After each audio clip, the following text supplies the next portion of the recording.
Mesdames et messieurs, l'information s'invite chez vous. Merci de la recevoir. Le lundi 31 juillet dernier, l'Église catholique universelle a fait mémoire de Saint Ignace de Loyola. Cela a été l'occasion pour des paroisses dont il est éponyme de célébrer leur fête patronale. De ce fait, à la paroisse Saint Ignace de Loyola d'Angré, une messe a été présidée par son Excellence Monseigneur Ignace Bessi Dobo, archevêque métropolitain de Korogo. Toujours dans l'archidiocèse d'Abidjan, le dimanche 30 juillet dernier, le sanctuaire à Saint-Joseph de Mamni a abrité la messe d'action de grâce de la grande famille Bitasson. Elle a été officiée par le recteur, Père Léonce Aucoin. On en parle dans cette édition. Dans la soirée du lundi 31 juillet dernier, date à laquelle l'Église catholique universelle faisait mémoire de Saint Ignace de Loyola, son Excellence Monseigneur Ignace Bessi Dobo, archevêque métropolitain de Korogo, a célébré une messe en la paroisse Saint Ignace de Loyola d'Angré, en présence de plusieurs prêtres, parmi lesquels Monseigneur Jean-Baptiste Adanho Akwadan, chapelain de sa sainteté, sans oublier les fidèles laïcs venus nombreux rendre hommage à leur saint patron.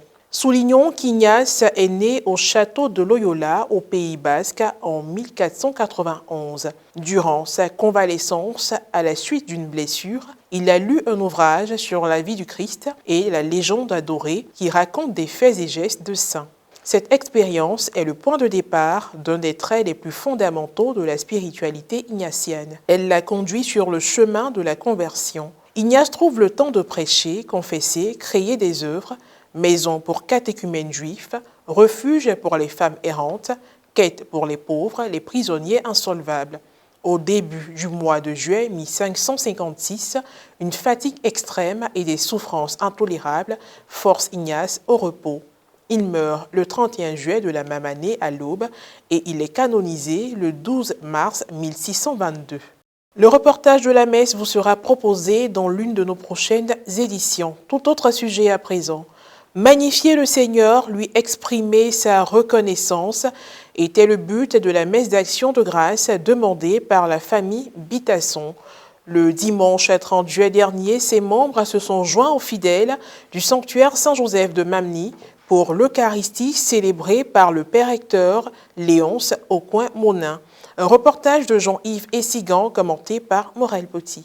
C'est une tradition pour la grande famille Bitasson, à l'instar des autres familles du village de Memni, de rendre grâce à Dieu chaque année pour tous ses bienfaits. Cette année, elle a satisfait à la tradition au cours de la célébration eucharistique du dimanche 30 juillet dernier, laquelle a été officiée par le Père Léonce Aucoin-Monin, recteur du sanctuaire Saint-Joseph de Memni. Étaient présents à cette messe des séminaristes, des religieux et religieuses, des membres de la notabilité de Memni, des membres de la famille Bitasson, des amis et connaissances et de nombreux paroissiens.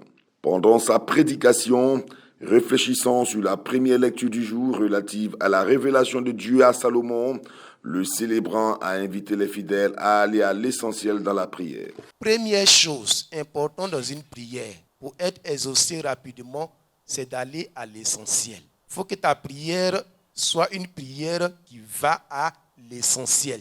Nous avons expérimenté bien souvent, quand on fait les neuvaines et qu'on demande aux gens d'écrire leurs intentions, je vois une liste d'intentions. Mais dans tout ça là, qu'est-ce qui est essentiel? Si tu fais plusieurs, c'est-à-dire que toi-même tu ne sais pas ce qui est essentiel. Qu'est-ce qui est essentiel pour ta vie que tu voudrais voir être exaucé? Au moment de l'offertoire, la famille Bitasson a effectué une procession d'offrandes, toujours dans le cadre de son action de grâce à Dieu. Une collecte spéciale a également été faite par catégorie accompagnée par la fanfare. Par la suite, la famille a reçu la bénédiction et des diplômes d'honneur ont été remis à chaque membre pour le maintien de la cohésion en leur sein. Au nom des Bitasson, Madame Joséphine Bocard a adressé un mot de remerciement à l'Assemblée sans oublier de féliciter les siens pour leur fraternité. Au thème de cette belle et émouvante célébration eucharistique, une photo de famille a été faite. Merci à la grande famille Bitasson, parce que s'il y a eu la paroisse Saint-Joseph de Memlich, c'est grâce à cette grande famille Bitasson qui a offert son lopin de terre au premier missionnaire pour que cette mission en Côte d'Ivoire puisse avoir lieu. Aujourd'hui encore, il continue à nous aider pour la construction de notre sanctuaire Saint-Joseph de Memlich. Nous ne pouvons que leur dire merci. Chaque famille a son mois de passage. Aujourd'hui, c'est la fête, c'est le mois de la grande famille Bitasson.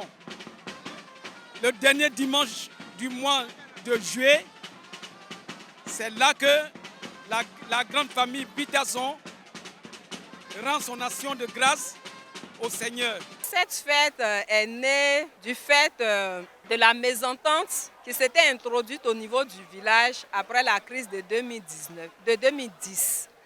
Et on a trouvé juste avec le père curé Narcisse Adomon B d'organiser cette fête de famille chaque année pour que la famille puisse se retrouver et que la cohésion puisse naître. C'est dans le sens donc de la cohésion, de la fraternité, de l'unité que cette fête est organisée. Et puis pour terminer, dans l'archidiocèse de Bouaké, précisément à la paroisse Notre-Dame de Nazareth, une journée diocésaine en l'honneur des grands-parents et des personnes âgées a été organisée par l'aumônerie de la famille avec comme activité une conférence suivie d'une messe. On fait le point avec Maria Bissier. S'il existe une journée consacrée aux personnes âgées célébrée le 1er octobre, promulguée par les Nations Unies, il est important de savoir que depuis 2021, l'Église catholique a décidé d'instituer également une journée mondiale consacrée aux grands-parents et aux personnes âgées, célébrée le 4e dimanche de juillet, avant la fête de Sainte-Anne et Saint-Joachim, les grands-parents de Jésus.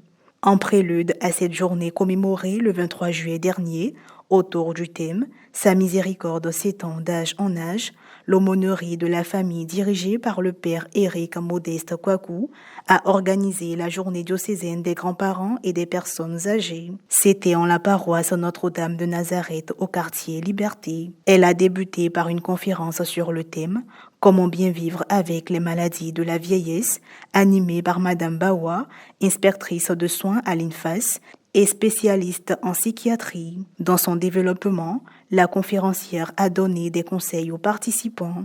La personne âgée n'entend pas bien. La mémoire aussi peut baisser. Parfois, on a des troubles de mémoire. Tu déposes quelque chose là, tu oublies où tu as déposé, ou bien tu dis quelque chose, et puis après tu oublies que tu as dit ça, et puis quand l'environnement ne comprend pas cela, ça peut être interprété comme un agacement, ça peut être interprété comme vraiment un ennui, et puis ça ne fait pas du bien à la personne âgée. Donc si tu vis avec quelqu'un, que la personne a des problèmes de pensée, à toi de l'aider, de l'assister. Il faut comprendre que c'est normal, c'est lié à son âge qui est avancé, et non pas rabrouer la personne, ce qui peut frustrer la personne et puis compliquer sa vieillesse. Par la suite, une messe a été dite par le père Théodore, l'un des prêtres les plus âgés de l'archidiocèse de Bouaké. Dans son homélie, il a exhorté les personnes âgées à être des missionnaires à l'égard de Sainte Marie-Madeleine et surtout être des personnes pieuses et dotées de sagesse dans une société où les jeunes n'ont plus de repères. Pour la circonstance, il était assisté de plusieurs autres prêtres, dont le père Éric Modeste Kwaku, secrétaire exécutif de la pastorale de la famille. Pour rappeler à ces personnes âgées que l'Église pense à elles, l'Église prend soin d'elles, l'Église s'occupe d'elles, l'Église est avec elles dans cet état de leur vie qui n'est pas une fatalité, qui n'est pas une malédiction, mais c'est un état naturel. Aussi, nous avons saisi l'occasion pour que nous-mêmes, les moins âgés, nous puissions voir comment nous occuper de ces personnes âgées sans jamais les frustrer, les blesser, les offenser.